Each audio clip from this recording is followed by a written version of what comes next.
So, Mr. Flores, when you presented right now, you presented your background, your very distinguished career, which I applaud you for, your campaign, why you want to run for sheriff, and anyone could tell that when you explain your campaign, you input a lot of your personal values, honesty, integrity, creative thinking, that plan that you have for getting more help for the mentally impaired inmates in the jails.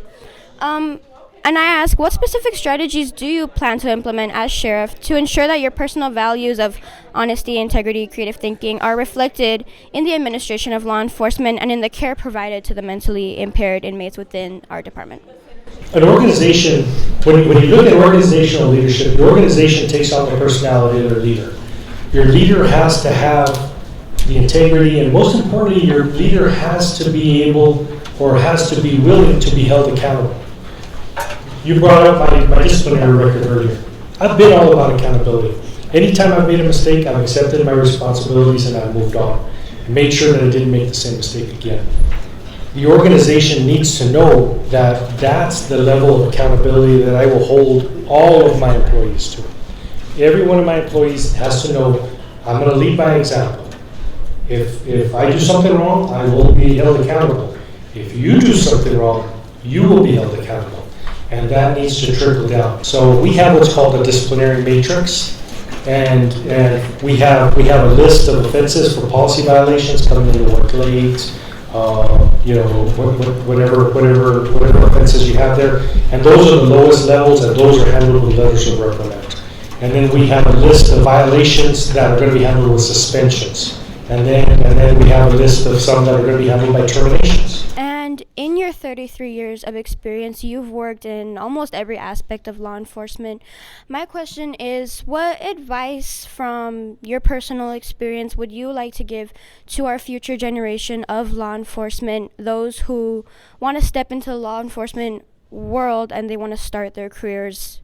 Okay, so what we're talking about, if you are going to decide to take up a career in law enforcement, number one, remember that you have to be accountable for your actions, even now.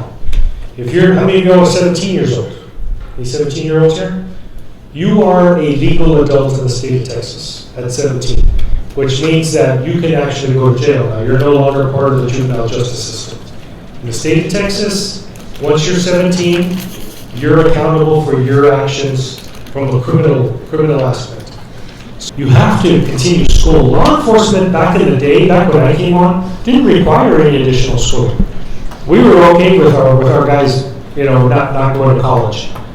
Every law enforcement agency now, including our agency, requires college, because it's been shown that when you go to college, you become more educated and you handle things differently.